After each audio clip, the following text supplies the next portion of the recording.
মাননীয় chief whip, গতকাল সরকারি দলের পক্ষ থেকে একটি সংবিধান সংশোধন কমিটি গঠনের প্রস্তাব দেওয়া হয়েছে। তো এই কমিটিটা গঠন করা হবে কি না, হলে কবে হবে এবং কয় সদস্যের হবে? সংবিধান সংশোধন কমিটি গঠন করার প্রস্তাব তো বিরোধী দল থেকে দেওয়া হয়নি, সরকারি দলের পক্ষ থেকে। সরকারি দলের পক্ষ থেকে দেওয়া সরকারি হয়েছে। দলের পক্ষ থেকে। আপনি তো সেইভাবে বলবেন। সরকারের সদিচ্ছাটা আপনার দেখতে হবে।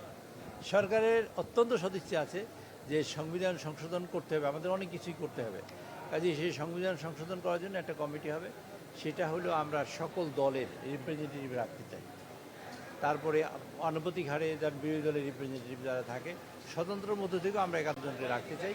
রেখে সকলের মতামতকে নিয়ে সংবিধান সংশোধনের জন্য একটা কমিটি আমরা অচিরেই করব। হয়তো এই আপনারা দুই একদিনের মধ্যে, মানে আজকে কী বার, বুধবার না, আজকে মাননীয় প্রধানমন্ত্রীর প্রশ্নোত্তর পর্ব আছে, বৃহস্পতিবার আছে কালকে।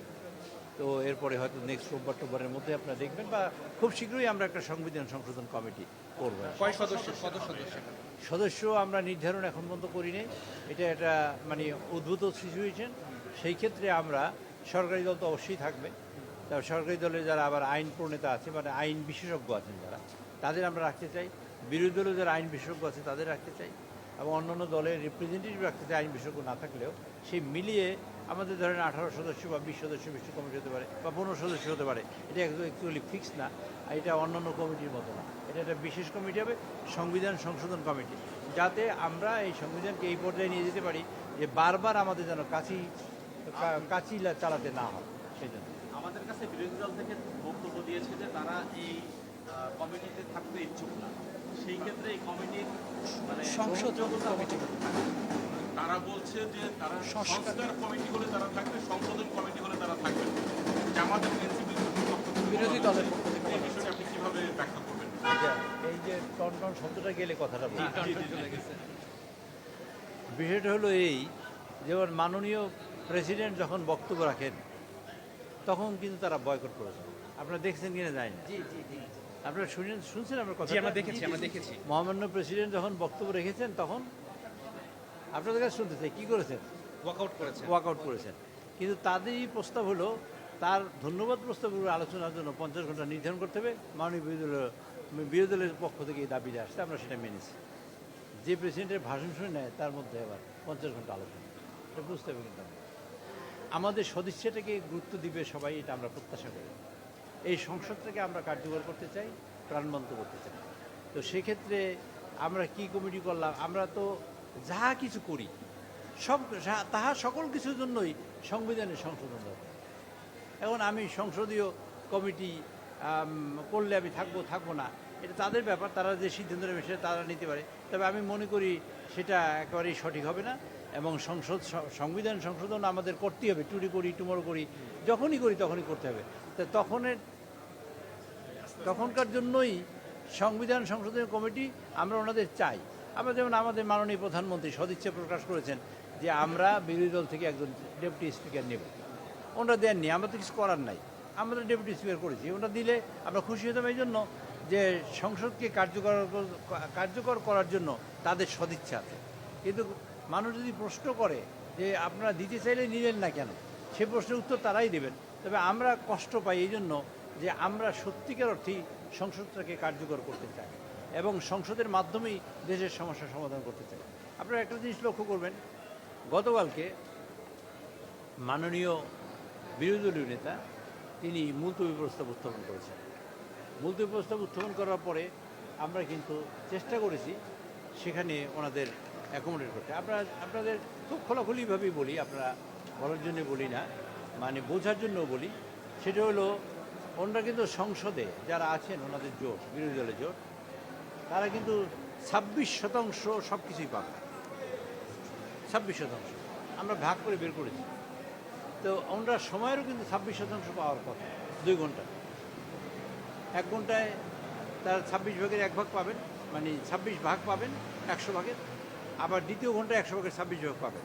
তাতে ওনাদের সময় অনেক মিনিট কম হয়। কিন্তু গতকালকে আলোচনায় কিন্তু আমরা 1 ঘন্টা 1 মিনিট সময় তাদের দিয়েছি। 1 মিনিট, আমরা 5 মিনিট বেশি দিতে চেয়েছিলাম, কিন্তু তারপরে সমানের চেয়েও বেশি।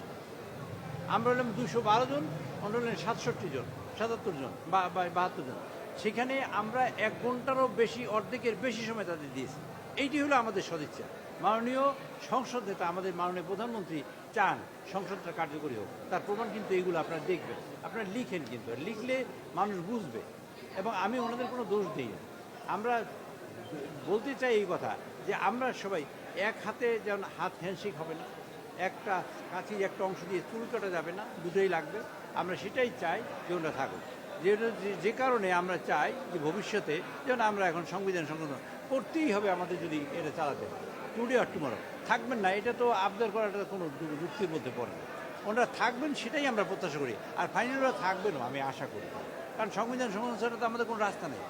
আমাদের যে কাজ আমরা করেছি সেটা সংবিধান সংশোধন ছাড়া, ওখানে বলাই আছে একেবারে, মানে জুলাই সনদের মধ্যে লেখা আছে সংবিধান সংশোধন সাপেক্ষে। আর বলা আছে যে যারা নির্বাচিত হবেন, এই যারা ম্যান্ডেট প্রাপ্ত হবেন, সংসদে আসবেন, তাদের সিদ্ধান্ত সাপেক্ষে লেখাই আছে সেরকম। এই লেখেই কাগজে স্বাক্ষর করেছেন সবাই। কাজে আমরা সেই সাপেক্ষে মেজরিটি পার্টি হিসেবে আমরা মনে করি এই কাজগুলো করা উচিত, এবং সেই কাজ দেশের জন্য করব। আচ্ছা ধরুন সংবিধান সংশোধন হবে, এটা কি তারেক রহমান সাহেব মাননীয় প্রধানমন্ত্রী তার বিশেষ কোনো সুবিধা হবে? আমার কোনো বিশেষ সুবিধা হবে? ওনার বিশেষ কোনো ক্ষতি হবে? তো যেটা জনগণের জন্য হবে, দেশের মানুষের জন্য হবে, এবং দেশের প্রশ্নে যে কাজটা হবে, সেখানে তো দ্বিমত করার কিছু আছে বলে আমি মনে করি। বিরোধী দল থেকে বলা হচ্ছে যে দেশের জন্যই যদি সংবিধানের মৌলিক কাঠামো পরিবর্তন করতে হয়, তাহলে সংশোধন করে নয়, সংস্কার করতে হবে মৌলিক কাঠামো। এই জন্য তারা সংস্কার কমিটির দাবি তুলছে। সেগুলো কী বলবেন? এটা কথা হলো যে সংস্কার আর সংশোধন। আচ্ছা ধরেন আমি সংস্কারই করলাম, সংস্কার করবো, যাবো কোথায়? আমার সংবিধান সংশোধন করতে হবে, কথা তো সংবিধান সংশোধন করতে হবে। আপনি যে কথাই বলেন সে কথা তো এই কমিটিতে বসে সবই বলতে পারেন। আমি যা কিছু করি, আমি অনেক কিছু করব, কিন্তু আমার তো আমি ইট আনলাম, পাথর আনলাম, কাঠ আনলাম, সব আনলাম, কিন্তু ঘর না হলেও তো আমি থাকবো কোথায়? আমি তো ঘর বানাতেই হবে। আমি যা কিছু করি, আমি খড়কুটো দিয়ে ঘর করলে ঘর করতে হবে, পাথর দিয়ে করলে পাথর দিয়ে করতে হবে ঘর, আমি গাছপাতা দিয়ে গাছের পাতা দিয়ে করলে তাই করতে হবে। আমি তো ঘর বানাবো, আমার টার্গেট হলো এটা।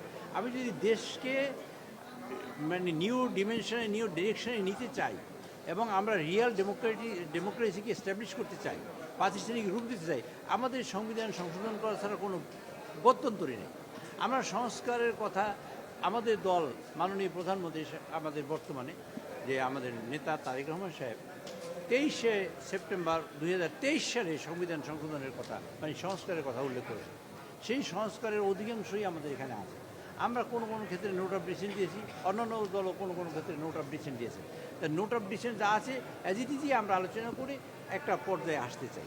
সেই পর্যায়টার যা কিছু আলোচনা করি, সর্বশেষ আমার সংবিধান সংশোধন করতে হবে। কাজে সংবিধান সংশোধন কমিটিতে আমরা সবই আলোচনা করতে পারি হাতে গোটা, যে আমরা খালি মেয়ে মানুষকে পুরুষ মানুষ বানাবো না, পুরুষকে মেয়ে মানুষ বানাবো, আর তো সবই আমরা সংবিধান সংশোধন করে করতে পারি। আমরা 5 ওয়াক্ত নামাজ বাধ্যতামূলক করতে পারি, অথবা আমরা সন্ধ্যায় আরতিতে যাইতে পারি, এটা বাধ্যতামূলক করবো, যেটা সংশোধন করতে হবে, আমরা করলাম সেটা। মানে আমি এটা উদাহরণ দিলাম, এটা আবার কোট করেন না আপনারা। যে বিষয়টা এরকম যে আমরা সংবিধান সংশোধনের কোশ্চেনে দেশের কল্যাণে যা দরকার আমরা তাই করতে পারি। সেই সংসদে বসে আমরা বিরোধী দলকে আস্থায় এনে তাদের সহযোগিতা নিয়ে এবং ঐক্যবদ্ধভাবে আমরা এই কাজটা করব। আমরা একটা কথা আপনাদের বোঝাতে চাই, কোর্টে আপনারা দেখেছেন আর্গুমেন্ট হয়, মানে বাদী বিবাদীর পক্ষে আর্গুমেন্ট হয়, অত্যন্ত সিরিয়াস আর্গুমেন্ট, এবং মনে হবে আপনাদের যে এই আর্গুমেন্টের পরে একজন উকিল আরেকজন উকিলের কখনোই মুখ দেখবেন না, কিন্তু এরপরে বেরোয় দেখবেন হ্যান্ডশেক করে তারা অ্যাক্টিভলি বসে চা খাচ্ছে, হয়তো একজনে বিল দিচ্ছে আরেকজনে চা খাচ্ছে। কাজে আমরা আলোচনা করব। আমি তো প্রথম থেকেই বলেছি, তর্কের জায়গা হবে সংসদ, বিতর্কের জায়গা হবে সংসদ, আলোচনার জায়গা হবে সংসদ, সিদ্ধান্ত নেবার জায়গা হবে সংসদ। কাজে সংসদকে আমরা সেই জায়গায় নিয়ে আমরা আপনার মতে একমত হব না, তার জন্য একমত হইতে হবে, যে আমি আপনার মতে একমত না, সেটার জন্য তো একমত হইতে হবে। কাজে আমরা সেটা করতে চাই।